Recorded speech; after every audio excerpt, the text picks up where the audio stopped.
కూడి వచ్చిన సహోదరి సహోదరులందరికీ ప్రభు నామమున వందనములు తెలియజేస్తున్నామండి.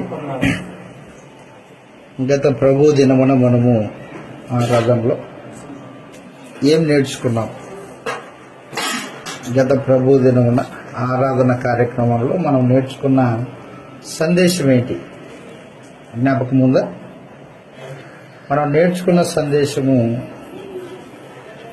ఆత్మచేత నడిపింపబడుట అనే సందేశాన్ని మనము నేర్చుకున్నాం. ఆత్మచేత నడిపింపబడుట. దేవుడు సువార్తకు లోబడిన వారిని, అపోస్తలుల బోధకు లోబడిన వారికి తన పరిశుద్ధాత్మను అనుగ్రహించి దత్తత తీసుకొని తన ఆస్తికి వారసులుగా చేశాడు. పరిశుద్ధాత్మ కలిగిన వారు మాత్రమే దేవుని పిల్లలు, అందరూ దేవుని పిల్లలు కాదు అని మనం ఆలోచన చేశాం. ఆత్మ నడిపింపు ఉంటే మనిషి శరీరాశలకు, లోకం యొక్క ఆకర్షణకు లోబడడు. ఆత్మ కలిగిన వాడు శరీరమును దాని ఇచ్చలతోనూ కోరికలతోనూ సిలువేసిన వ్యక్తి అయి ఉంటాడు అని మనం గత ప్రభు దినమున నేర్చుకుని ఉన్నాం. అలాగుననే ఈ రోజున కూడా ఆత్మ యొక్క నడిపింపు గురించి మరిన్ని సంగతులు ఆలోచన చేయబోతాం. పరిశుద్ధాత్మ చేత ఒక వ్యక్తి నడిపింపబడినప్పుడు ఎలాంటి జీవిత విధానం కలిగి ఉంటాడు అనే కొన్ని సంగతులు, మరిన్ని సంగతులు మనం ఆలోచన చేస్తాం. ఆత్మ కలిగిన వ్యక్తి ఆత్మ ఫలములను ఫలిస్తూ ఉంటాడు. ఆత్మ ఫలములను ఫలిస్తూ ఉంటాడు. గలతీయులకు రాసిన పత్రిక 5వ అధ్యాయము 22వ వచనంలో ఆత్మ ఫలముల గురించి తెలియచేయబడింది. ఒక వ్యక్తి ఆత్మ కలిగి ఉంటే అతని జీవితంలో ఫలాలు వృద్ధి పొందుతూ ఉంటాయి అని చెప్పాడు. గలతీయులకు రాసిన పత్రిక 5వ అధ్యాయము 22వ వచనంలో ఈ మాటలు రాయబడ్డాయి. అయితే ఆత్మ ఫలముల ఏమనగా ప్రేమ, సంతోషము, సమాధానము, దీర్ఘశాంతము, దయాళుత్వము, మంచితనము, విశ్వాసము, సాత్వికము, ఆశానిగ్రహము, ఇట్టి వాటికి నియమము ఏమీ లేదు. ఇట్టి వాటికి విరోధమైన నియమము ఏమీ లేదు అని చెప్పి క్రీస్తు యేసు సంబంధులు క్రీస్తు సంబంధులు శరీరమును దాని ఇచ్చలతోనూ దురాశలతోనూ సిలువ వేసి ఉన్నారు.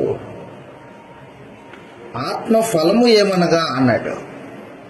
ఆత్మ ఫలము అన్నాడు. ఒక ఫలమే. ఆత్మ ఫలములు అని చెప్పలేదు.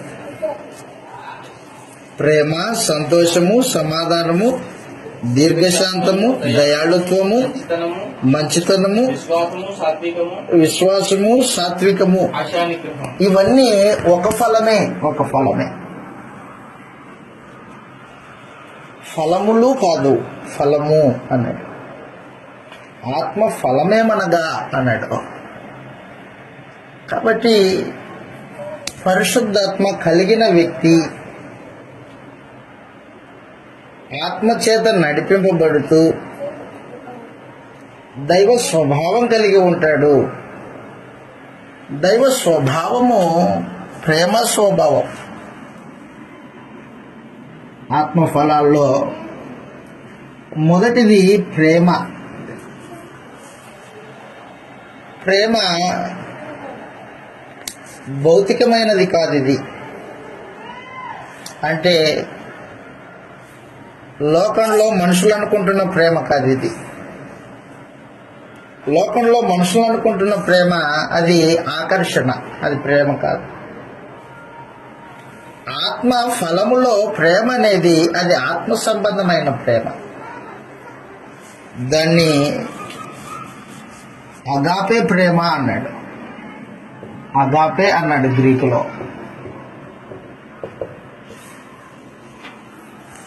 అగాపే అంటే త్యాగంతో కూడిన ప్రేమ. అది త్యాగముతో కూడిన ప్రేమ.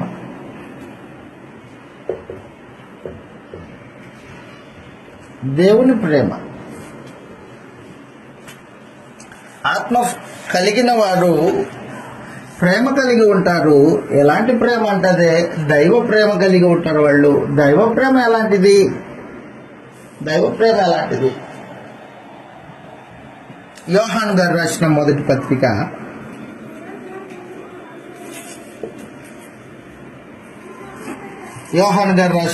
పత్రిక 4వ అధ్యాయము 8వ వచనం నుండి మనం చదివితే ఇలాగ రాయబడింది. దైవ ప్రేమ, దేవుడు ప్రేమ స్వరూపి, ప్రేమ లేనివాడు దేవుణ్ణి ఎరుగడు. మనము ఆయన ద్వారా జీవించున్నట్లు దేవుడు తన అద్వితీయ కుమారుణ్ణి ఈ లోకంలోనికి పంపెను. దీనివల్ల దేవుడు మన అందించిన ప్రేమ ప్రత్యక్షపరచబడింది. అది యేసుక్రీస్తు వారిని ఈ లోకానికి పంపించడంలో దేవుని ప్రేమ ప్రత్యక్షపరచబడింది. మానవుడు దేవుడిచ్చిన స్వాతంత్ర్యాన్ని దుర్వినియోగం చేసుకొని, ప్రతి మనిషికి దేవుడు ఏమి ఇచ్చాడంటే స్వాతంత్ర్యం ఇచ్చాడు.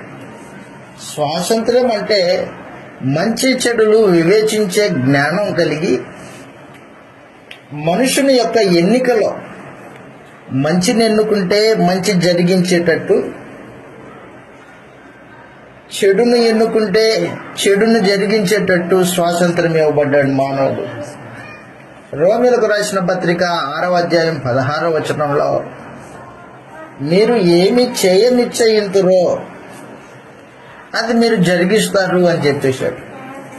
అది చెబుతూ ఏమంటున్నాడంటే, రోమీయులకు రాసిన పత్రిక 6వ అధ్యాయము 16వ వచనంలో మానవ స్వాతంత్ర్యం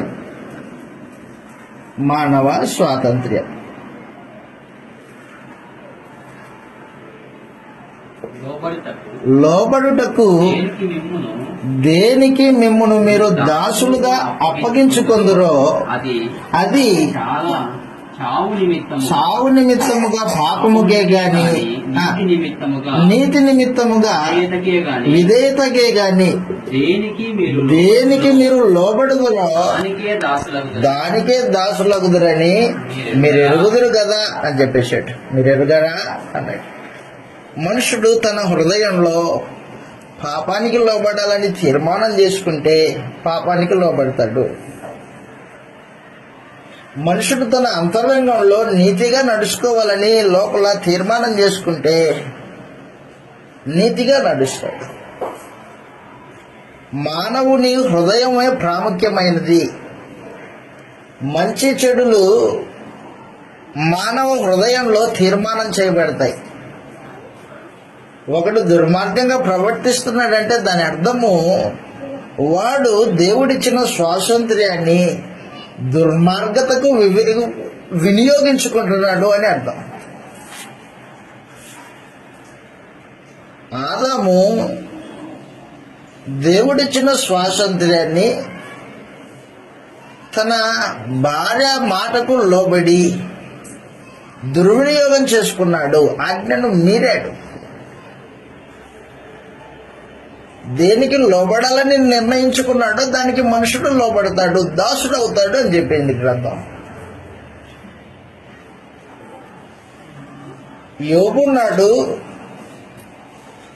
యోబు తన పిల్లలు 10 మంది, తన ఆస్తిపాస్తులు, ఆ తర్వాత తన శరీరంలో ఆరోగ్యము సంపూర్ణంగా పోయాయి. బూడిదలో కూర్చొని గోనపట్ట కట్టుకుని బూడిదలో కూర్చొని చిల్ల పెంకు తీసుకొని గీక్కుంటున్నాడు. దేవుణ్ణి దూషించలేదు, నీతిలో నడుచుకుంటున్నాడు. భార్య వచ్చింది, దేవుణ్ణి దూషించి మరణం కమ్ము అని చెప్పింది ఆమె. దేవుణ్ణి దూషించి మరణం కమ్ము అని చెబితే మూర్ఖురాలు మాట్లాడినట్లు మాట్లాడుతున్నావే. దేవుని వలన మనము మేలును పొందాము, కీడును పొందతగదా అని చెప్పేశాడు. అంటే తన అంతరంగంలో నీతిని విడిచిపెట్టిన వాడు కాదు యోబు. ఆదాము తన నీతిని విడిచిపెట్టేశాడు, తన భార్య మాటకు లోబడ్డాడు. కాబట్టి మనుషుడు దేవుడిచ్చిన స్వాతంత్ర్యాన్ని చెడుతనానికి వినియోగించుకుని సంపూర్ణంగా దేవునికి విరోధంగా నడిచినప్పుడు, అయినా దేవుడు కరుణా సంపన్నుడై ఉండి తన కుమారుణ్ణి మానవ జాతి పాప పరిహారం కొరకు భూమి మీదకి పంపించడంలో దేవుని ప్రేమ ప్రత్యక్షమయ్యింది. అదన్నమాట. స్వాతంత్ర్యాన్ని వినియోగించుకొని నేను పాపిగా మారినప్పుడు, చెడుతనంలో నడుస్తూ ఉన్నప్పుడు దేవుడు కరుణా సంపన్నుడై ఉండి నా పాపములకు, నేను స్వతహాగా చేసిన నా తప్పిదానికి, నా అపరాధములకు శిక్ష నా మీద ఎక్కువకుండా దేవుడు తన కుమారుణ్ణి నాకు బదులుగా కల్వరి శిలువలో బలి అర్పించడంలో దేవుని ప్రేమ ప్రత్యక్షమైంది. అదన్నమాట. ప్రేమ అనేది ఆత్మలకు సంబంధించిందే కానీ శరీర సంబంధమైంది కాదది. ఆత్మ ఫలములలో ఒకటి ప్రేమ అనేది. అది ఆత్మ సంబంధమైన ప్రేమయే కానీ భౌతికమైన ప్రేమ కాదు. అందుకే చెప్పాడు యోహాన్ గారు, దేవుడు ప్రేమ స్వరూపి, ప్రేమ లేనివాడు దేవుణ్ణి ఎరుగడు. దేవుణ్ణి ప్రేమించితమని కాదు, ఆయనే మనల్ని ప్రేమించి మన పాపములకు ప్రాయశ్చిత్తమై ఉండడానికి తన కుమారుణ్ణి ఈ లోకంలోనికి పంపెను. ఇందులో ప్రేమ ఉంది అని చెప్పేశాడు. దేవుడు మన ఆత్మను ప్రేమించి, ఎందుకు మన ఆత్మను ప్రేమించాలి ఆయన అంటే, మనం ఆయన పోలిక, ఆయన స్వరూపంలో కలగజేయబడ్డాం. పాపం చేసి అలాగే నడుచుకుంటే మన ఆత్మ శాశ్వత కాలం దేవునికి దూరంగా బతకాల్సిన పరిస్థితి, దేవుని దృష్టికి చచ్చిపోయిన పరిస్థితి అన్నమాట. అది రే బాబు, నీవు నా పోలిక, నా స్వరూపంలో కలగజేయబడ్డావు. నేనే కలగజేశాను, నా స్వరూపాన్ని ఇచ్చాను నీకు. నేను ఎంతకాలం ఉంటానో నువ్వు అంతకాలం ఉంటావు. నాకు చావు లేదు, నీకు చావు లేదు.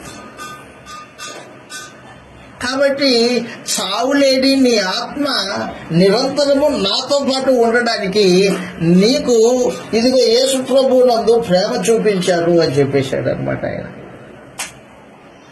ఆ ప్రేమను గుర్తించిన వ్యక్తి, ఆ ప్రేమను రుచి చూసిన వ్యక్తి ఏం చేస్తాడంటే ఆ ఫలము తన జీవితంలో కలిగి ఉంటాడు. మానవుని ఆత్మ కొరకు ఆలోచన కలిగి ఉంటాడు. అదే చెప్పాడు అనమాట. చదువుతాము యోహాను సువార్త 3వ అధ్యాయం 16వ వచనంలో. యోహాను సువార్త 3వ అధ్యాయం 16వ వచనంలో, దేవుడు లోకమును ఎంతో ప్రేమించాడు కాగా తన అద్వితీయ కుమారునిగా పుట్టిన వారి యందు విశ్వాసముంచు ప్రతివాడు నశింపక నిత్య జీవం పొందినట్లు ఆయనను అనుగ్రహించెను. అదన్నమాట. దేవుడు లోకాన్ని ప్రేమించాడు. నేను ప్రేమించాను లోకమా అంటే లోకాన్ని కాదు, లోకంలో ఉన్న మానవ జాతిని మానవుని ఆత్మలను ప్రేమించిన వాడు పరమంతుడు దేవుడు. కాబట్టి ఆత్మ కలిగిన వ్యక్తి శరీర సంబంధమైన ప్రేమ కంటే ఎదుటి వ్యక్తి యొక్క ఆత్మ పట్ల ప్రేమ కలిగి ఉంటాడు. ఏ నరుడే నశించిపోకూడదు అనేది దేవుని యొక్క ఉద్దేశం. ఆ ఉద్దేశం ప్రకారంగానే యేసు ప్రభువుని లోకానికి పంపించాడు. తన కుమారుణ్ణి సహితము మన కోసము బలి అర్పించడంలో వెనుకాడని వాడు దేవుడు, వెనుకాడలే. రోమీలకు రాసిన పత్రిక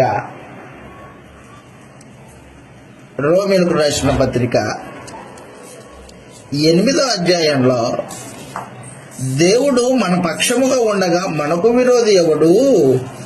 దేవుడు మన నిమిత్తము తన కుమారుణ్ణి అర్పించడానికి వెనుతీయలేదు అని చెప్పేశాడు. రోమీయులకు రాసిన పత్రిక 8వ అధ్యాయము 31వ వచనంలో, ఇట్లుండగా ఏమందుము? దేవుడు మన పక్షముగా ఉండగా మనకు విరోధి ఎవరు? అదే అన్నమాట, సొంత కుమారుణ్ణి అనుగ్రహించుటకు వెనుక తీయక మనందరి కొరకు ఆయనను అప్పగించిన వాడు సమస్తం మనకెందుకు అనుగ్రహించడు? చాలు. కాబట్టి మానవ జాతిని ప్రేమించిన దేవుడు తన సొంత కుమారుణ్ణి మనుషుల పాప పరిహారం కొరకు అర్పించడంలో దేవుని ప్రేమ ప్రత్యక్షమైంది. దేవుని ప్రేమ ప్రత్యక్షమైంది. ఆత్మ స్వభావము ప్రేమ స్వభావం. వాస్తవానికి ఆత్మ కలిగిన వారు, పరిశుద్ధాత్మ కలిగిన వారు ఆత్మ ఫలములు ఫలిస్తారు, ప్రేమ కలిగి ఉంటారు. ప్రేమ లేనివాడు దేవుణ్ణి ఎరుగడు. ఆ మాటకు వస్తే నువ్వు ఎంత ప్రార్థన చెయ్యి, నువ్వు ఎంత భక్తి కలిగి ఉండడానికి ఆలోచన చెయ్యి, నీలో ప్రేమ లేదనుకో, ఎదుటి వ్యక్తి యొక్క ఆత్మ పట్ల బాధ్యత లేకుండా ప్రవర్తించితే నీవు నీ భక్తి దేవుడి సముఖంలో రక్షణ పొందలేనిదై ఉంటుంది. ఆత్మ కలిగిన వాడు ఎదుటి వారి ఆత్మల గూర్చి ఆలోచన చేస్తాడు. దేవుడు కలిగి ఉన్న ఆ ప్రేమను ఎదుటి వ్యక్తి పట్ల వ్యక్తపరుస్తాడు. ప్రేమ లేనివాడు దేవుడిని ఎరగటం. ఆ మాటకు వస్తే చదువుతాం. ఇలా రాయబడింది, కొరింథీయులకు రాసిన మొదటి పత్రిక 13వ అధ్యాయము 1వ వచనంలో, కొరింథీయులకు రాసిన మొదటి పత్రిక 13వ అధ్యాయం 1వ వచనంలో ఆయన అంటున్నాడు, అది మనుషుల భాషలతో దేవదూత భాషలతో ఎంత బతుకున్నా దేవదూత భాషలతో మాట్లాడడం అంటే ఆ రోజు సామాన్యమైన సంగతి కాదు. అది ఆత్మ వరములలో ఒకటి, అది కృపావరాలలో ఒకటి. ఆత్మ అనుగ్రహిస్తుంది కృపావరాలు. ఆ కృపావరాలలో ఒకటి భాషలతో మాట్లాడడము, దేవదూతల భాషలతో మాట్లాడడం అనేది.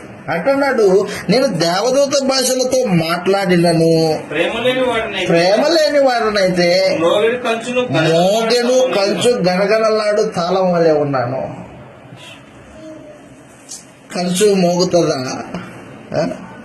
గనగనలాడు తాళము ఎంతసేపు మోగినా నిష్ప్రయోజనం. అది అలాగున ఆత్మ వరములు కలిగి ఉండి కూడా ప్రేమ లేకపోతే, ఎదుటి వ్యక్తి పట్ల ఆత్మల పట్ల భారం లేకపోతే అది నిష్ప్రయోజనమైంది అని చెప్పేశాడు అనమాట. అంటున్నాడు మరలా కిందికి, ప్రవచించు కృపావరములు కలిగి జ్ఞానమంతా తెలుసుంట. జ్ఞానమంతా తెలుసు. లేఖనాల్లో ఏది ఎక్కడుండో టక్కి టక్కి టక్కి టక్కి చెప్పేస్తాడు. అంతుంది కానీ ప్రేమ లేదు. అలాంటి వాడు కూడా నిష్ప్రయోజనమే అని చెప్పేశాడు. కొండలను పెకిలించగల పరిపూర్ణమైన విశ్వాసం కలిగి ఉండి ప్రేమ లేని వాడిని అయితే పెట్టుకున్నాం. బీదల పోషణ కొరకు నా ఆస్తినంతా ఇచ్చినను, కాల్చబడుటకు నా శరీరం అప్పగించినను. అదన్నమాట సమాచారం. కాబట్టి పెకలింపగలిగిన విశ్వాసం, కొండలు పెకలింపగలిగిన విశ్వాసమున్న దేవదూత భాషలతో మాట్లాడినప్పటికీ నీ ఆస్తిని బీదల పోషణ కొరకు ఇచ్చిన, నీ శరీరం కాల్చబడడానికి ఇచ్చిన, ప్రేమ లేకపోతే పెడుతుంది అంటాడు. త్యాగపూరితం చేసినా, నీకున్నవన్నీ త్యాగం చేసినా కూడా ప్రేమ లేకపోతే పెడతాం. అదే ప్రేమ. అది అగాపే ప్రేమ. ఎదుటి వారి ఆత్మల పట్ల నువ్వు కలిగి ఉండవలసిన ప్రేమది. పరిశుద్ధాత్మ ఒకనిలో నివాసం చేస్తూ ఉన్నప్పుడు కలిగే ఫలించే ఆత్మఫలములో ఒకటి ప్రేమ అనేది. ప్రేమ నిస్వార్థమైంది.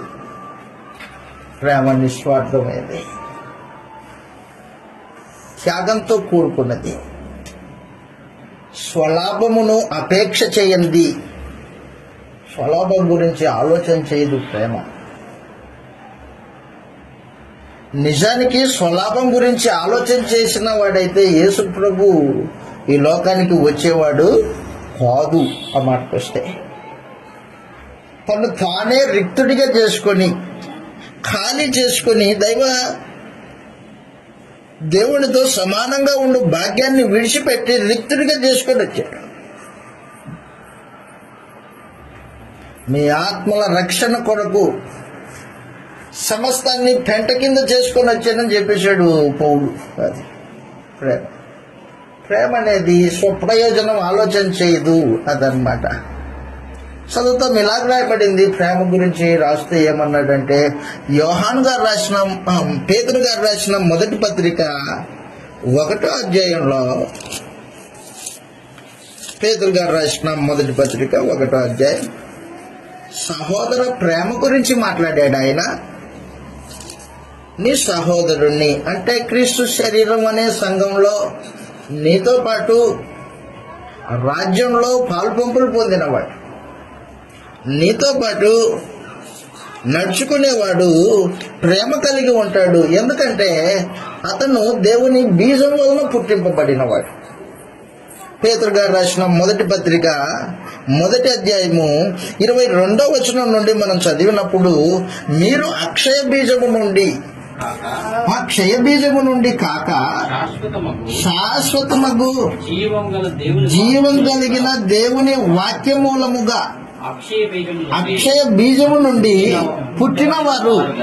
పుట్టింపబడిన వారు గనుక అదిగో కపటం లేని ప్రేమ అని చెప్పేశాడు.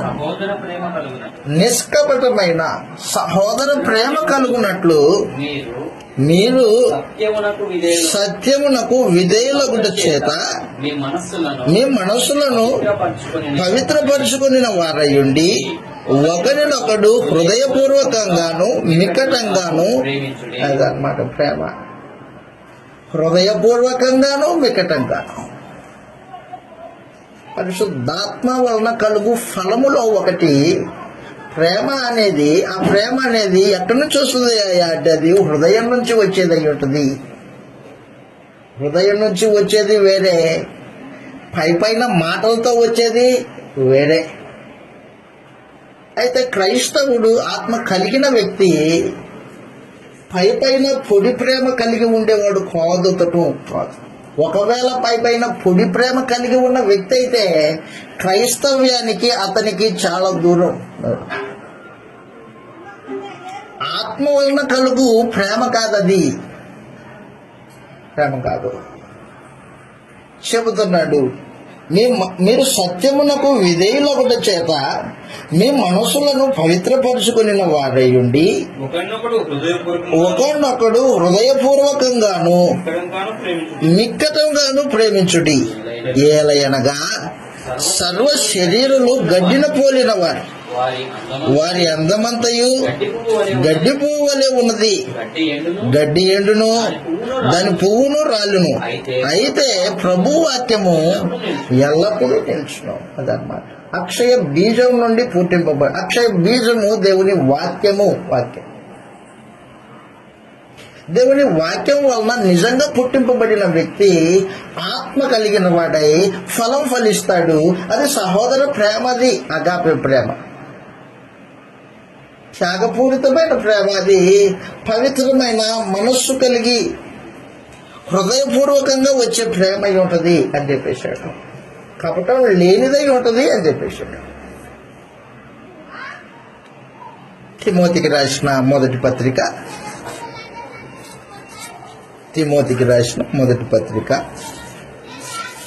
1వ అధ్యాయంలో ప్రేమ నీలో నుంచి రావాలంటే మొదటిగా నీ హృదయంలో నిర్దోషమైన మనస్సాక్షి ఉండాలి. ఒకటి నిర్దోషమైన మనస్సాక్షి. తిమోతికి రాసిన మొదటి పత్రిక 1వ అధ్యాయము ప్రత్యేకించి 5వ వచనంలో ఈ మాటలు రాయబడ్డాయి. తిమోతికి రాసిన మొదటి పత్రిక 1వ అధ్యాయము 5వ వచనంలో ఉపదేశ సారమేమనగా ఉపదేశము, ఎన్ని ప్రసంగాలు చేసినా ఆ ప్రసంగాల యొక్క సారాంశం ఏంటంటే పవిత్ర హృదయం నుండి ఉపదేశ సారము ఏమనగా పవిత్ర హృదయం నుండి, మంచి మనస్సాక్షి నుండి, నిష్కపటమైన విశ్వాసం నుండి అదనమాట. మరలా చదువుతాం. 1వ అధ్యాయం 5వ వచనంలో ఉపదేశ సారమేమనగా పవిత్ర హృదయం నుండి, పవిత్ర హృదయం పవిత్రంగా ఉండాలి. పవిత్ర హృదయము చెడు ఆలోచన లేనిదై అదనమాట. దుష్టత్వం లేనిదై, కపటం లేని హృదయం అది పవిత్ర హృదయం. పవిత్ర హృదయం కలిగి ప్లస్ మంచి మనస్సాక్షి మంచిది, దోషభరితం కాని మనస్సాక్షి అన్నమాట. అది దోషము లేని మనస్సాక్షి, దోషారోపణ చెయ్యని మనస్సాక్షి, నిర్మలమైన మనస్సాక్షి, మంచి మనస్సాక్షి కలిగి నిష్కపటమైన విశ్వాసము, దేవుని యందు కపటం లేని విశ్వాసం, కపటం లేని విశ్వాసము. ఇదిగో ఈ మూడింటిని, పవిత్ర హృదయమును, మంచి మనస్సాక్షి, నిష్కపటమైన విశ్వాసము, ఈ మూడింటిని బాగా పిండి వచ్చిన రసం ఉంటుందే అది ప్రేమ. అంటే నిన్ను ప్రేమిస్తున్నాను, ఏ విధమైన ప్రేమది? ఇదిగో పవిత్ర హృదయంతో కూడిన ప్రేమేనాది, మంచి మనస్సాక్షితో ప్రేమించే ప్రేమేనాది, కపటం లేని విశ్వాసము దేవుని పట్ల కలిగి ఎదుటివాని ఆత్మ నిమిత్తము జరిగించే ప్రేమేనాది. అది అయితే అది ప్రేమ అయి ఉంటుంది, దేవుడు అంగీకరించేది అయి ఉంటుంది. ఒక వ్యక్తికి సువార్త ప్రకటించడంలో, ఎదుటి వ్యక్తి పట్ల ఆత్మను ప్రేమించే విధానములో ఇదిగో ఈ మూడు అవసరం. ఒక సువార్తకుడికి ఇవి అవసరం, అలాగనే ఒక క్రైస్తవుడికి ఇవి అవసరం. అది ప్రేమ అంటే.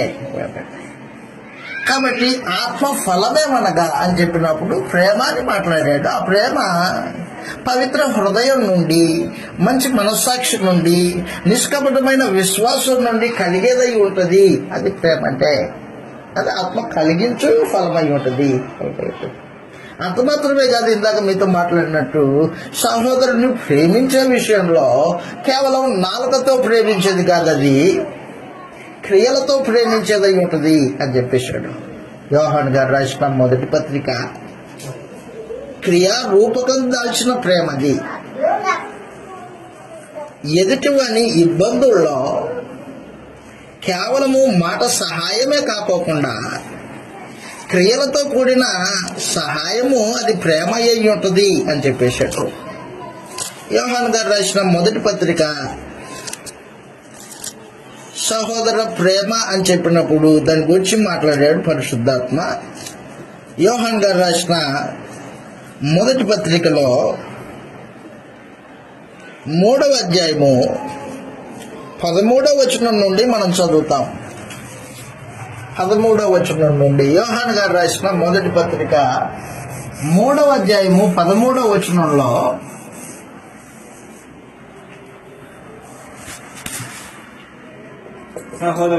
సహోదరులారా, లోకము మిమ్మల్ని ద్వేషించితే ఆశ్చర్యపడకండి.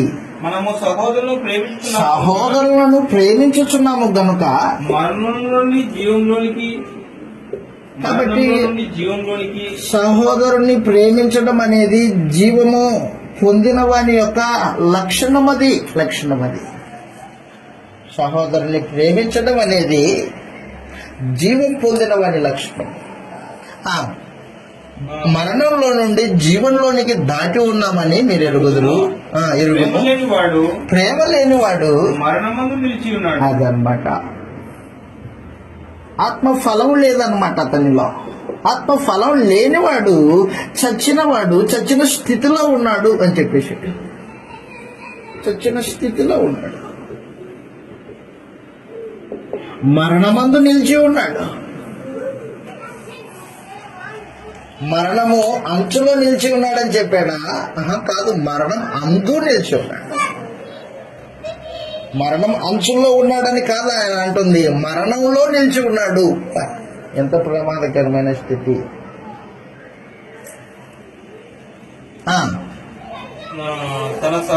తన సహోదరుని ద్వేషించేవాడు నరహంతకుడు. ఏ నరహంతకుని యందు నిత్య జీవం ఉండదు. ఎంత ప్రమాదమో! నిత్య జీవం లేని జీవిత విధానం అది. నిత్య జీవం ఉండదు. ఆయన మన నిమిత్తం ప్రాణం పెట్టాడు కనుక దీనివల్ల ప్రేమ ఎట్టిదని తెలుసుకుంటున్నాను. ప్రేమ ఎట్టిదో తెలుసుకున్న వారు సహోదరుణ్ణి ప్రేమిస్తారు, నిత్య జీవమును చేపడతారు. చెబుతున్నాడు, ప్రేమ ఎట్టిదో మనము ఎరిగి ఉన్నాము.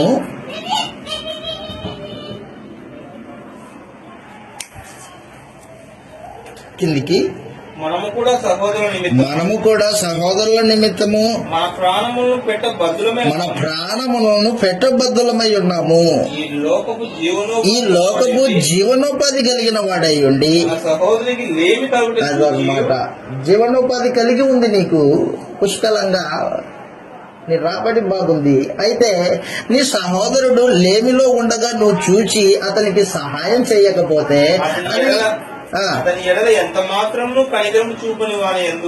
ఎంత మాత్రము కనికరము చూపని వాని యందు దేవుని ప్రేమ ఎలాగు నిలుచును? చిన్నపిల్లలారా, మాటతోనూ నాలుకతోనూ కాక క్రియతోనూ సత్యముతోనూ ప్రేమితము. అది ఇందువలన మనము సత్య సంబంధులమని ఎరుగుదుము. కాబట్టి ఆత్మ ఫలములలో మొట్టమొదటిది ప్రేమ. ఒకే ఫలం ఒకటే, దానిలో 9 భాగాలు ఉన్నాయి. 9 భాగాలు ఉన్నాయి.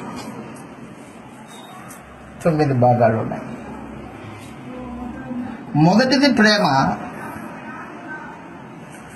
రెండవది ఆయన మాట్లాడాడు, ప్రేమ తర్వాత ఆత్మఫలములలో రెండవది సంతోషము అని చెప్పాడు. ప్రేమ, సంతోషము ప్రభు అనుగ్రహించు సంతోషం. అది రెండవది సంతోషం. నీకేదో లాటరీ తగిలిందని సంతోషం కాదది. నువ్వేదో లోకంలో ఒక గొప్ప ఉన్నతమైన స్థానాన్ని సంపాదించావు అన్న సంతోషం కాదది. సంతోషము ప్రభు అనుగ్రహించు సంతోషం. చదువుతాం, ఇలాగ రాయబడింది యోహాను సువార్త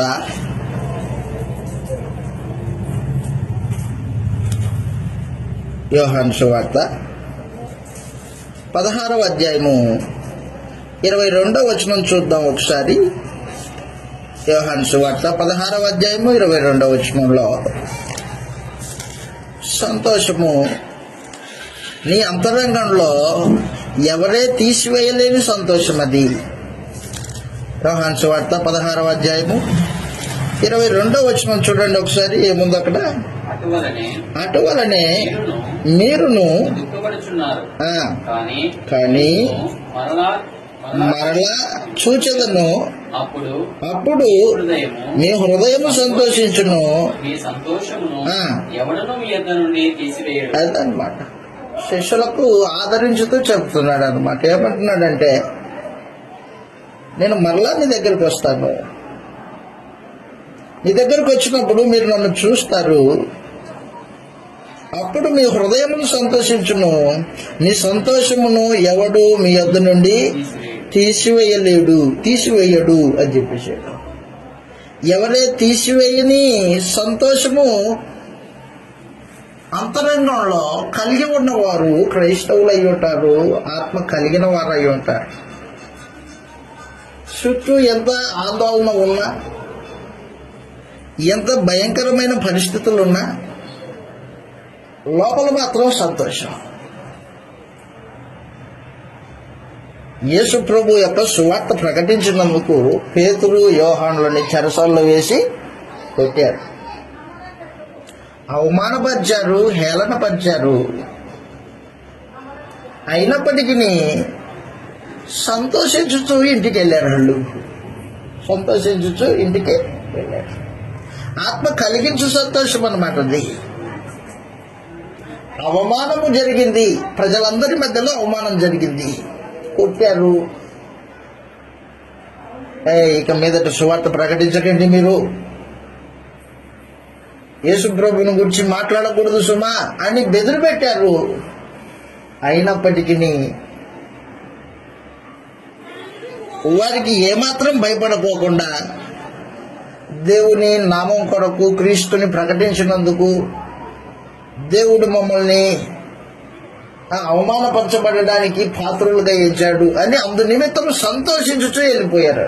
అపోస్తుల కార్యములు 5వ అధ్యాయంలో, అపోస్తుల కార్యములు 5వ అధ్యాయము, అవమానమును ఎదుర్కొన్నారు. అయినప్పటికీ అవమానము వారిలో దుఃఖం కలగజేయాల. వారి అంతరంగంలో ఆత్మ కలిగిన వారై సంతోషించుచు తమ వారి యొద్దకు వెళ్ళారు. వాళ్ళు 5వ అధ్యాయము 40వ వచనంలో ఈ మాటలు రాయబడ్డాయి. వారు అతని మాటకు సమ్మతించి అపోస్తలులను పిలిపించి కొట్టించి యేసు నామమును బట్టి బోధింపకూడదని ఆజ్ఞాపించి వారిని విడుదల చేసిరి. ఆ నామం కొరకు అవమానం పొందుటకు పాత్రులమని ఎంచబడినందున వారు సంతోషించుచు మహాసభ ఎదుట నుండి వెళ్ళిపోయి అవమానమును సంతోషంగా స్వీకరించే అంతరంగం కలిగిన వాళ్ళు అపోస్తలులు, ఆత్మ కలిగిన వాళ్ళు. అవమానమును సంతోషంగా స్వీకరించేవాళ్ళు. అది ఆత్మ కలిగించు సంతోషమై ఉంటుంది. అది అపోస్తల కార్యములు 16వ అధ్యాయంలో పౌలు, బర్నబా, పౌలు, శీల సువార్త ప్రకటించినందుకు చెరసాల్లో వేశారు. చెరసాల్లో వేస్తే చెరసాల్లో వాళ్ళు ఆ దెబ్బలు తిని మధ్యరాత్రి వేళ ప్రార్థన చేస్తూ పాటలు పాడుతూ ఉన్నారు సంతోషంతో. ఎక్కడి నుంచి వచ్చిందా ఆ సంతోషం మీకే? ఎక్కడి నుంచి వచ్చింది? అన్ని దెబ్బలు పడే రక్తం కాదే. బొండలేసి బిగించారు, కాళ్ళు చేతులు కదలకుండా గొలుసులతో కట్టేశారు పౌలు, శీలని. అయినప్పటికీ మధ్యరాత్రి వేళ కూర్చొని ప్రార్థన చేస్తూ పాటలు పాడే సంతోషము వారి అంతరంగంలో ఆత్మ కలిగించు సంతోషం అన్నమాట అది. కాబట్టి ఆత్మ కలిగిన వాడు యేసు ప్రభు సువార్త ప్రకటించినప్పుడు జరిగే అవమానాన్ని సంతోషకరంగా స్వీకరిస్తాడు. సంతోషము. ఆయన నామము నిమిత్తము అవమానింపబడ్డారా? సంతోషం. దుఃఖపడవలసిన అవసరత లేదు అని చెప్పేసాడు. సంతోషము, సంతోషం, ఆత్మ కలిగించు సంతోషం. దాన్నే ఏమన్నాడంటే నీతి నిమిత్తము హింసింపబడము అన్నాడు. నీతి నిమిత్తము హింసింపబడడం. చదువుతాం అపోస్తల కార్యాలు 16వ అధ్యాయంలో ఆ మాట చూడండి. అపోస్తల కార్యములు 16వ అధ్యాయము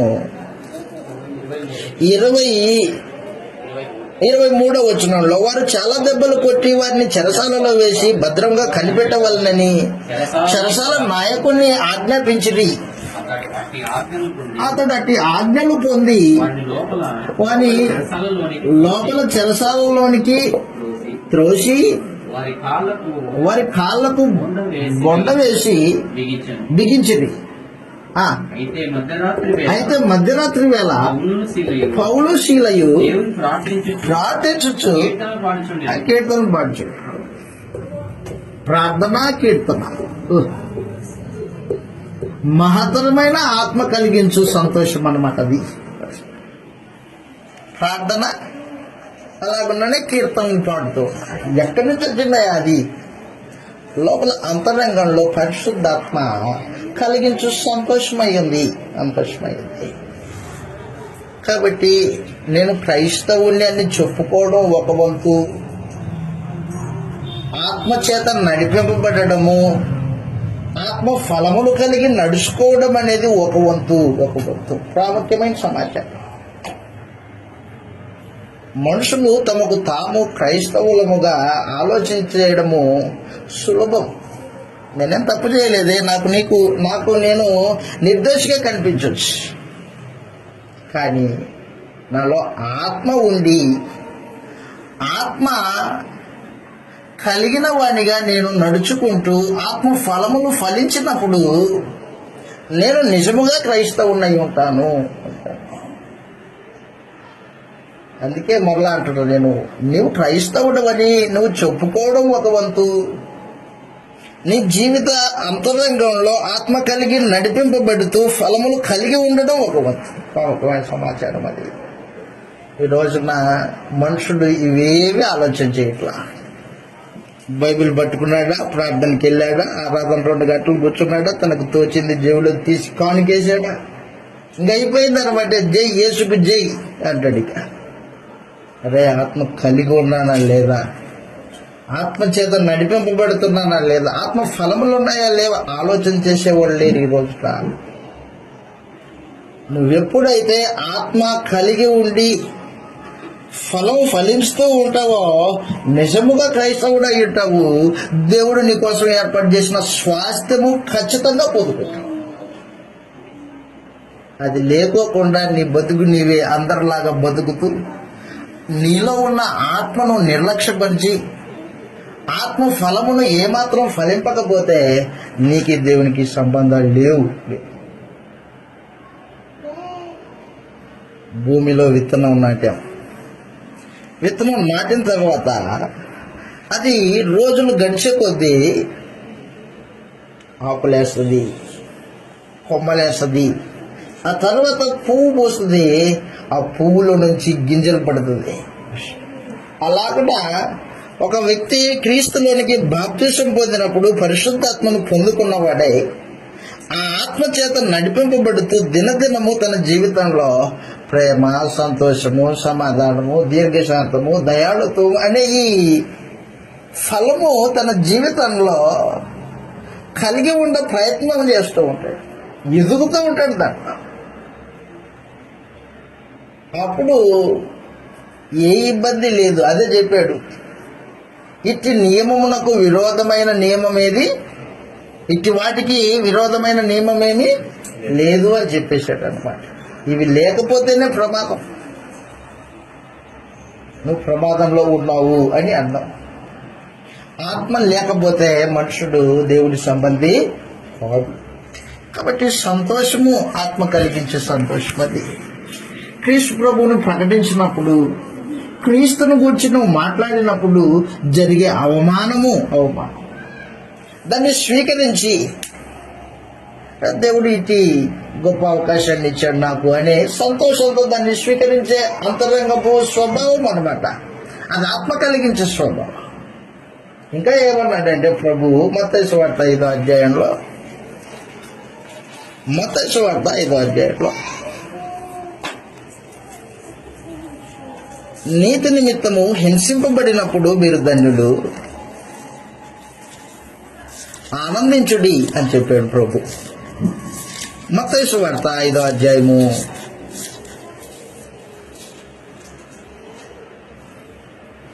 10వ వచనంలో ఈ మాట రాయబడింది.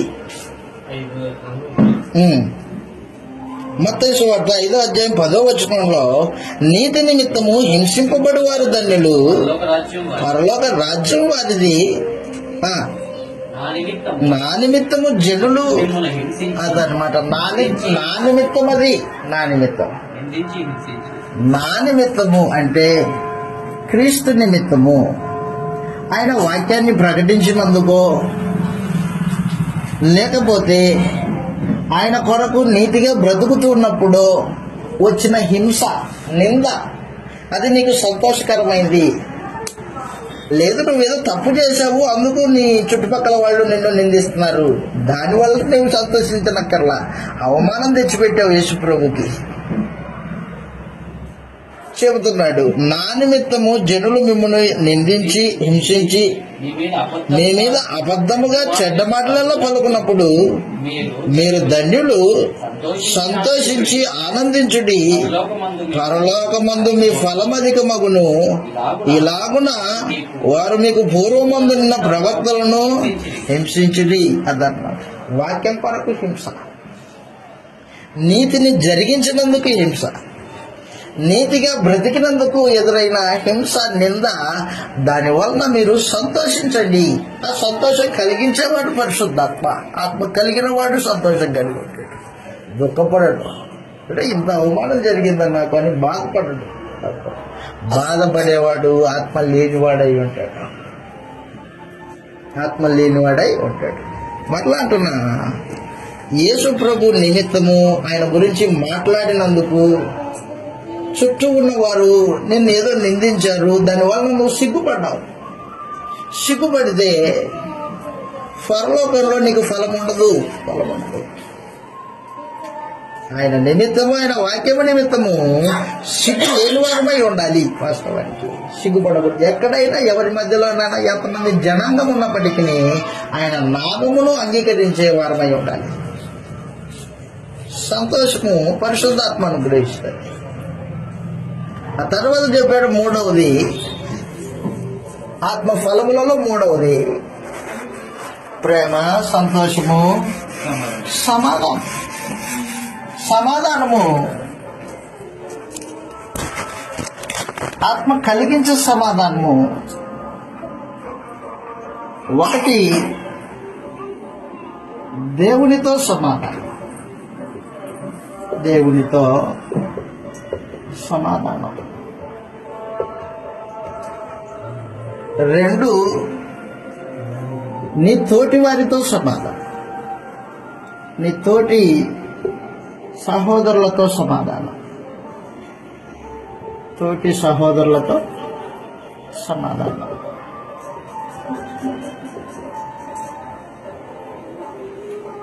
యేసు ప్రభు రక్తం వలన దేవునితో సమాధానం వచ్చింది, వాస్తవమే. యేసు ప్రభు రక్తం వలన నీ తోటి వారితో కూడా జాతుల మధ్యలో సమాధానం వచ్చింది, వాస్తవమే. అయితే పరిశుద్ధాత్మ కలిగించే సమాధానం కూడా ఉంది. ఎఫెసీయులకు రాసిన పత్రిక 4వ అధ్యాయము, ఎఫెసీయులకు రాసిన పత్రిక 4వ అధ్యాయం 1వ వచనంలో ఈ మాట రాయబడింది, సమాధానమును బంధం చేత ఆత్మ కలిగించు ఐక్యత గలవారై అన్నాడు. ఎఫెసీయులకు రాసిన పత్రిక 4వ అధ్యాయం 1వ వచనంలో పరిశుద్ధాత్మ ఏం చేస్తుందంటే సమాధానమును బంధం చేత ఐక్యత కలగజేస్తుంది. కాబట్టి సమాధానమును బంధము చేత, సమాధానం అనేది ఏంటది? బాండింగ్ అన్నమాట. బాండింగ్ అంటే బంధం, బంధం. వివాహ బాంధవ్యం ఎలాగో మరణం వరకు ఎడబాయిన స్థితి అన్నమాట. భార్య భర్తను, భర్త భార్యను ఎడబాయిన స్థితి, బాండింగ్, బంధం అన్నమాట. అలాగ నీ సహోదరులతో సమాధానం అనేది బాండింగ్ అన్నమాట. మనసులో సమాధానం, దాని చేత అతికింపబడిన వారై సమాధానమును బంధము చేత ఆత్మ కలిగించు ఐక్యమును కాపాడుకొనుటయందును శ్రద్ధ కలిగిన వారై ఒకరినొకరు సహించుకోండి అని చెప్పేశాడు. కాబట్టి పరిశుద్ధాత్మ సమాధానం అనే బంధం చేత ఐక్యత కలగజేస్తాడు. ఐక్యత కలగజేస్తాడు. ఐక్యత ఆత్మ కలిగించే ఐక్యత. అది అంతరంగాలలో ఐక్యత, సమాధానమును బంధం చేత ఐక్యత కలిగిస్తాడు. కాబట్టి మనుషులు తమ ఆత్మ కలిగి ఉన్నారో లేదో తెలుసుకోవచ్చు. ఆత్మ కలిగి ఉన్నావా? అయితే నువ్వు సంఘంలో సహోదరుల మధ్య సమాధానం అనే బంధం చేత ఐక్యతను పెంపొందించే వ్యక్తివై ఉంటావు. ఐక్యతను దెబ్బతీసేవాడు ఆత్మ లేనివాడై ఉంటాడు. సహోదరుల మధ్య చిచ్చులు పెట్టేవాడు ఆత్మ లేనివాడై ఉంటాడు. సహోదరుని దేవునికి దూరం చేసేవాడు ఆత్మ లేనివాడై ఉంటాడు. కాబట్టి ఇట్లాగ ఒకదానికొకటి మనం ఆలోచన చేస్తున్నప్పుడు ఆత్మ కలిగిన వాడు సమాధానం అనే బంధం చేత ఐక్యతను కాపాడడానికి ప్రయత్నం చేస్తాడు. ఐక్యత కలిగి ఉంటాడు అని చెప్పేసి సమాధానం కలిగి ఉంటే నీ జ్ఞానం కంటే ఎక్కువగా దేవుడు సమాధానాన్ని చూశాడు. నువ్వు బైబిల్ అంత తెలిసినప్పటికీ తోటి సహోదరుడితో సమాధానం లేకపోతే అది వ్యర్థమై ఉంటుంది.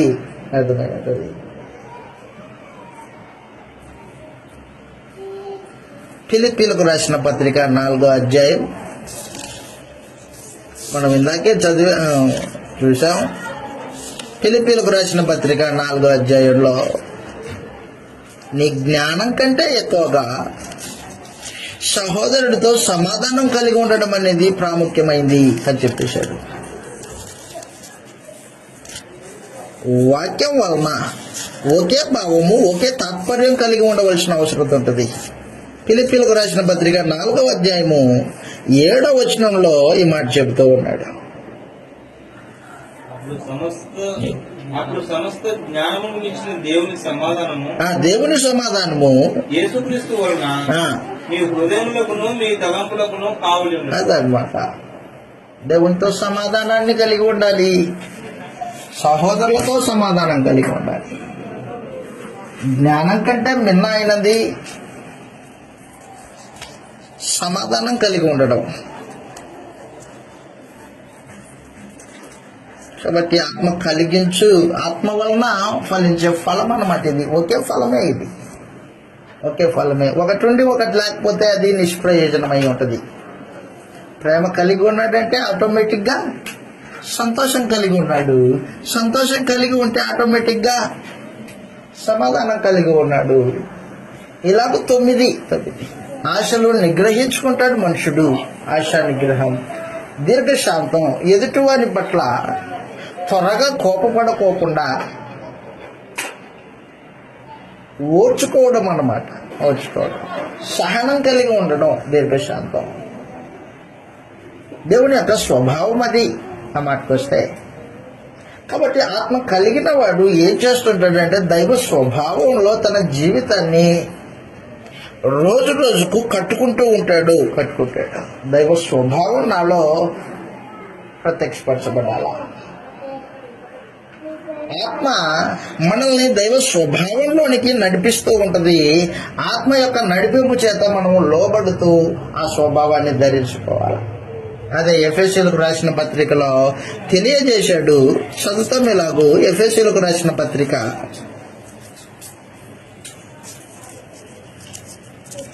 4వ అధ్యాయము 22వ వచనం నుండి మనం చదివినప్పుడు, కావున మునుపటి ప్రవర్తన విషయంలోనైతే మోసకరమైన దురాశల వలన చెడిపో మీ ప్రాచీన స్వభావమును వదులుకొని మీ చిత్తవృత్తి యందు నూతనపరచబడిన వారై నీతి యథార్థమైన భక్తి గలవారై దేవుని పోలికగా సృష్టింపబడిన నవీన స్వభావమును ధరించుకోండి. దేవుని పోలికది. దేవుని పోలిక దైవ స్వభావము. దైవ స్వభావం. హెబ్రీయులకు రాసిన పత్రిక, దేవుడు మనల్ని శిక్షిస్తాడు. ఎందుకు శిక్షిస్తాడంటే ఆయన స్వభావంలో మనము మార్పు చెందవలనని శిక్షిస్తాడు. 12వ అధ్యాయము హెబ్రీయులకు రాసిన పత్రిక 12వ అధ్యాయం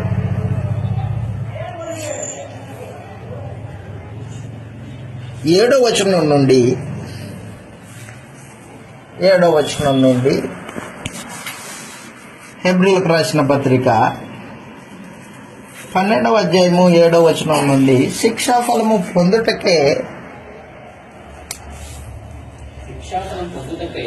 మీరు సహించుచూ ఉన్నారు, దేవుడు కుమారులుగా మిమ్మల్ని చూచుచున్నాడు.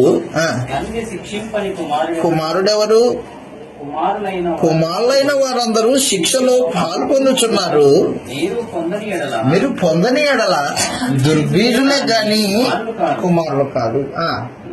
మరియు శరీర సంబంధులైన తండ్రులు మనకు శిక్షకులై ఉండిరి, వారి యందు భయభక్తులు కలిగి ఉంటిమి. అట్లయితే ఆత్మలకు తండ్రి అయిన వానికి మరి ఎక్కువగా లోబడి బ్రతకవలెను కదా. వారంటే ఎవరు? భౌతికమైన తల్లిదండ్రులు. కొన్ని దినముల మట్టుకు తమకిష్టం వచ్చినట్టు మనల్ని శిక్షించిరి గాని మనము తన పరిశుద్ధతలో పాలు పొందవలనని మన మేలు కొరకే ఆయన శిక్షిస్తున్నాడు. మన మేలు కొరకే శిక్ష విధిస్తున్నాడు. కాబట్టి దైవ స్వభావంలో, దేవుని పరిశుద్ధతలో పాలు పొందే కార్యక్రమము ఆత్మఫలమై ఉంది. శాంతము, దయాళుత్వము, ఆశా నిగ్రహము, విశ్వాసము. కాబట్టి దయచేసి గుర్తుపెట్టుకో, ఆత్మ ఉందో లేదో పరిశీలన చెయ్యి. కాలం గడిచిపోతుంది. ఆత్మ లేకోకుండా జీవితాన్ని ముగించుకున్నావు అనుకో. ఆత్మ లేకుండా జీవితాన్ని ముగించుకున్నవాడు నేరుగా పాతాళానికి దిగుతాడు. దేవుని ఉగ్రతకు పాత్ర అయి ఉంటాడు. ఆత్మను తిరస్కరించకూడదు. మరలా అంటున్నా, ఎవరైతే బుద్ధిపూర్వకంగా పాపం చేస్తారో వారు దేవుని పరిశుద్ధాత్మను తిరస్కరించిన వారై ఉంటారు.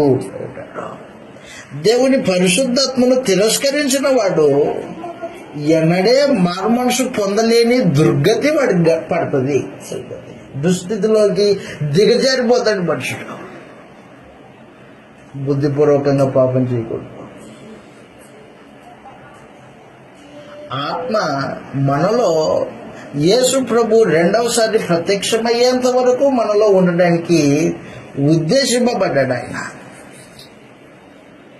ఆత్మను తిరస్కరించిన వాడు ఎంత ఎక్కువ దండనకు పాత్రుడో చెప్పడానికి వీల్లేదు.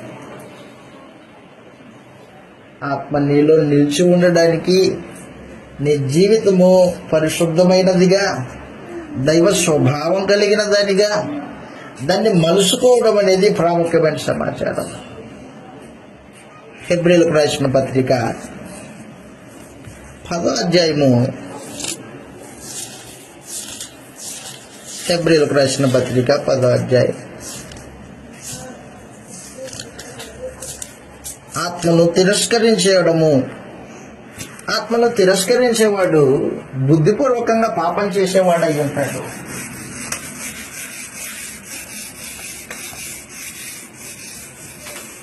హెబ్రీయులకు రాసిన పత్రిక 10వ అధ్యాయంలో క్షమించండి, చూస్తాను నేను ఒక మాట. 10వ అధ్యాయం 26వ వచనంలో మనము సత్యమును గురించి అనుభవ జ్ఞానం పొందిన తర్వాత బుద్ధిపూర్వకంగా పాపం చేసిన ఎడల పాపమునకు బలి ఇక ఉండదు, కానీ భయముతో ఎదురుచూటయు విరోధులను దహించబోవు తీక్షణమైన అగ్ని ఇక ఉండును. ఎవడైనను మోషే ధర్మశాస్త్రాన్ని నిరాకరించిన ఎడల 2-3 సాక్షుల మాట మీద కనికరం లేకుండా శిక్షింపబడుదురు. ఇట్లుండగా అదనమాట దేవుడి కుమారుని పాదములతో తొక్కి తాను పరిశుద్ధపరచుటకు సాధనమైన నిబంధన రక్తమును అపవిత్రమైనదిగా ఎంచి కృపకు మూలముగు ఆత్మను తిరస్కరించిన వాడు ఎంత ఎక్కువైన దండనకు పాత్రుడిగా ఎంచబడునని మీకు తోచును. చాలు, ప్రశ్న వేశాడు. బుద్ధిపూర్వకంగా పాపం చేసిన వాడు ఒకటి యేసు ప్రభువుని పాదాలతో తొక్కుతున్నాడు, రెండు పరిశుద్ధపరచడానికి దేవుడు ఏర్పాటు చేసిన అమూల్యమైన రక్తాన్ని అపవిత్రమైనదిగా ఎంచుతున్నాడు, రెండు మూడు కృపకు మూలముగు ఆత్మను తిరస్కరించాడు. ఎంత ఎక్కువైందండానికి పాత్రుడో. కాబట్టి ఆత్మ మనలో నిలిచి ఉండేటట్టుగా పాపం చేయకుండా జీవితాన్ని కొనసాగించాలి. మనలో నిలిచి ఉండాలి. ఆత్మ మనలో నిలిచి, ఆత్మని తిరస్కరించకూడదు. ఆత్మను తిరస్కరించకూడదు. ఒక పెద్ద ప్రమాదం ఏంటంటే దేవుని వాక్యమును వక్రముగా తిప్పేవాడు దేవుని వాక్యమును అపార్థం చేసుకొని మాట్లాడేవాడు పరిశుద్ధాత్మను తిరస్కరిస్తున్నాడు. ఎంత ప్రమాదం అది. అందుకే యాకోబు గారు అన్నారు, ఏమన్నారు? అనేకులు బోధకులు కాకండి అని చెప్పేసి. ఎందుకు? వారికి మరీ కఠినమైన శిక్ష ఉంది. వాక్యాన్ని అపార్థం చేస్తే స్వనాశనం వస్తుంది. ఆత్మను దుఃఖపరచుకోకుండా చూశారు. పరిశుద్ధాత్మ మనలో దుఃఖపడుకోకుండా జాగ్రత్తగా ఆయన్ని కాపాడుకోవాలి. దేహంలో అపవిత్రమైనది ఏదైనా జరిగిందనుకో ఆత్మ వెళ్ళిపోతాడు. ఆత్మ వెళ్ళిపోయాడు అనుకో నిన్ను దేవుని కృప దూరమైపోతుంది నీకు అని చెప్పేసి. దేవుని కృప దూరమైపోతుంది. ఈ రోజున ఎంతమంది బోధకులు ఆ మాటకు వస్తే కారణం ఏంటంటే దేవుని పరిశుద్ధాత్మను ఎరుగని వారై, దేవుని కొత్త నిబంధనను ఎరుగని వారై వాక్యమును అపార్థం చేసుకుంటూ స్వనాశనానికి వెళ్ళిపోయే పరిస్థితి అన్నమాట ఈ రోజున. కాబట్టి మనుషుడు ఏం చేయాలంటే ఆత్మను తనలో కాపాడుకోవడం అనేది బాధ్యతది. చదువుతాం ఇలాగ రాయబడింది. ఎఫెసీయులకు రాసిన పత్రిక, పరిశుద్ధాత్మను దుఃఖపరచకుడి అని చెప్పేసి. ఎఫెసీయులకు రాసిన పత్రిక 4వ అధ్యాయంలో చూస్తాను లేఖన భాగం. ఎఫెసీయులకు రాసిన పత్రిక, పరిశుద్ధాత్మను దుఃఖపరచుకోకుండా చూసుకోవడం అనేది బాధ్యతది. 4వ అధ్యాయము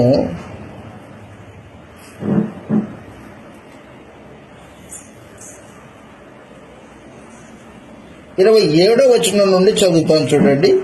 27వ వచనం నుండి,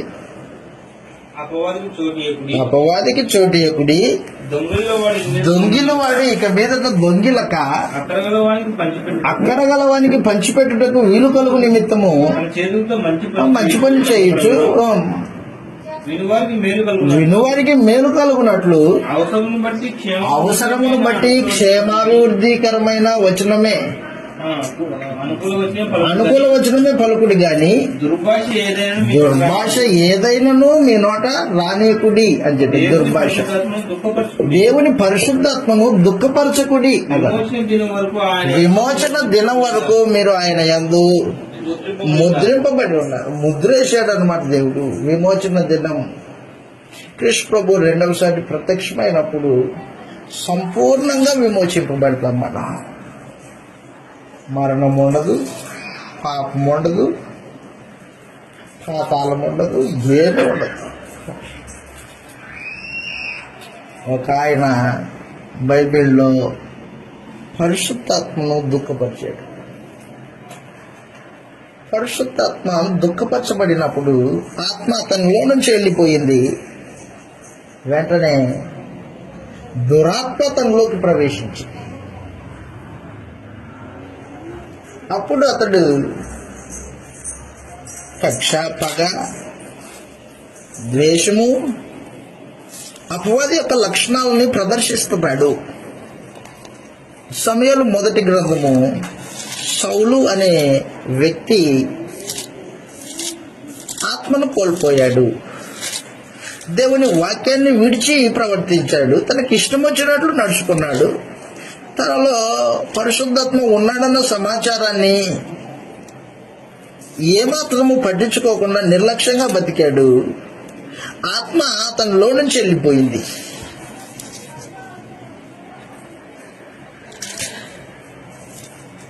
సమూయేలు మొదటి గ్రంథము, సమూయేలు మొదటి గ్రంథము 16వ అధ్యాయము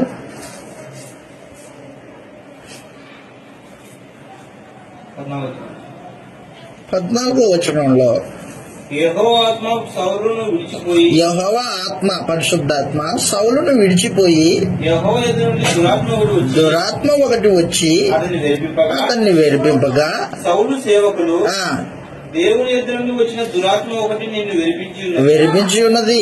మా ఏలినవాడు అయిన నీవు నువ్వు దయ్యం పట్టిన వాడివి అని చెప్పేసి, మా ఏలిన వాడవైన నీవు అగ్నిమ్ము, ఈ దాసులమే మేము సిద్ధంగా ఉన్నాము. సితారా చమత్కారంగా వాయింపగల ఒకరిని విచారించుటకై మాకు సెలవిమ్ము. దేవుని ఎదురు నుండి దురాత్మ వచ్చి నేను పట్టినప్పుడల్లా అతను సితారా చేత పట్టుకుని వాయించడం చేత నువ్వు బాగుపడదు అని అతనితో చెప్పింది. కాబట్టి పరిశుద్ధాత్మ వెళ్ళిపోతే దురాత్మ ఉంటుంది నీలో. దురాత్మ కలిగి ఉన్నవాడు దేవుని సంబంధి కాదు వాస్తవానికి. సౌలు అభిషేకం పొందిన రాజు. తాను అభిషేకం పొందినప్పుడు దేవుని పరిశుద్ధాత్మను పొందుకున్నవాడు సౌలు. పరిశుద్ధాత్మ అతనిలో ఉంది. అతను దేవుని ఆత్మను అనుసరించి, గ్రంథాన్ని అనుసరించి, నిబంధన అనుసరించి అమాలేకీయులతో యుద్ధం చేయాలా దేవుని మాటకు లోబడి. కానీ అతను ఏం చేశాడంటే అమాలేకీయులతో యుద్ధానికి వెళ్ళాడు. అమాలేకీయుల రాజుని ప్రాణంతో తన రాజ్యంలోకి తీసుకొచ్చాడు. బతికుండగా శత్రువుని తీసుకొని వచ్చాడు. దేవుడేం చెప్పాడు? సంపూర్ణంగా నిర్మూలన చెయ్యి అని చెప్పేశాడు. కానీ ఇతను ఏం చేశాడంటే తన ఘనత కొరకు ఆలోచన చేసి శత్రురాజుని ప్రాణంతో పట్టుకుంటే ఘనత అన్నమాట. అది శత్రురాజుని ప్రాణంతో పట్టుకుంటే ఘనత. కాబట్టి ఆ ఘనత కోరుకున్నాడు ఒక పక్క. మరో పక్క ఏం చేశాడంటే అమాలేకుల యొక్క బలిష్టమైన పశువులని తన ఘాటికి కట్టుకున్నాడు. దోపుడు సొమ్ము మీద ఎగబడ్డాడు. ఆశించాడు. దేవుడు సంపూర్ణంగా నిర్మూలన చేయి అని చెబితే దేవుని మాటకు తిరస్కరించి సులభం కొరకు ఆలోచన చేసుకొని ఈ బలిష్టమైన యుద్ధంను తెచ్చి ఘాటికి కట్టుకున్నాడు. ఒకటి దేవుని వాక్యాన్ని తిరస్కరించాడు, నిర్లక్ష్యం చేశాడు పరిశుద్ధాత్మ. ఈ రోజున మనం పరిశుద్ధాత్మని దుఃఖపరిచే విధానంలో ఒకటి బుద్ధిపూర్వకంగా పాపం చేస్తే పరిస్థితులు వేరే. 2 దేవుని వాక్యమును వక్రంగా తిప్పిన వాడు పరిశుద్ధాత్మను దుఃఖపరుస్తున్నాడు. 3 పరిశుద్ధాత్మను దుఃఖపరిచేవాడు అబద్ధమాడుతూ దుర్భాషలాడుతూ జీవితాన్ని కొనసాగిస్తూ ఉంటాడు. వాడి పరిస్థితి వేరే. యథార్థమైన జీవితం కాదు వాడిది. ఆత్మ కోల్పోయిన వాడయ్యాడు. ఆత్మ కోల్పోయిన వాడు నిత్యత్వము ఏమాత్రము అతనికి దక్కదు అదనమాట.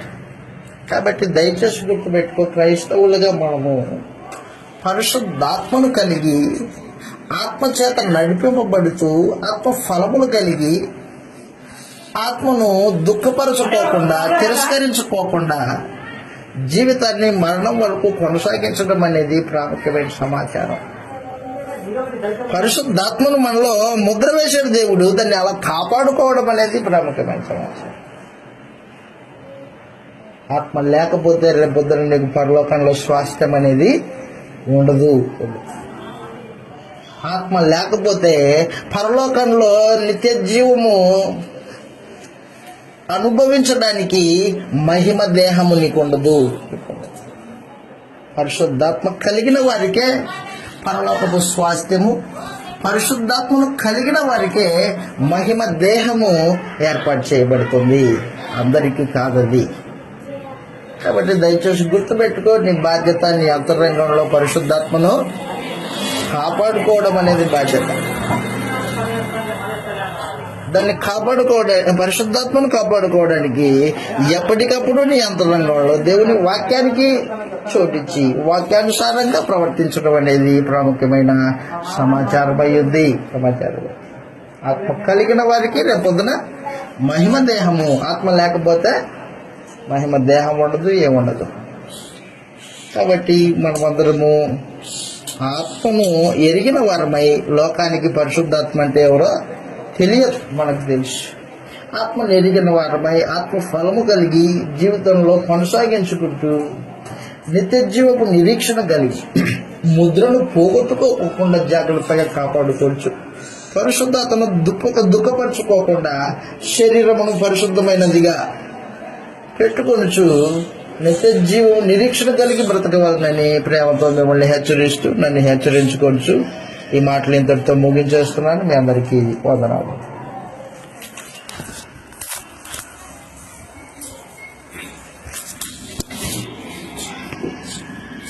పరిశుద్ధాత్మ నడిపింపు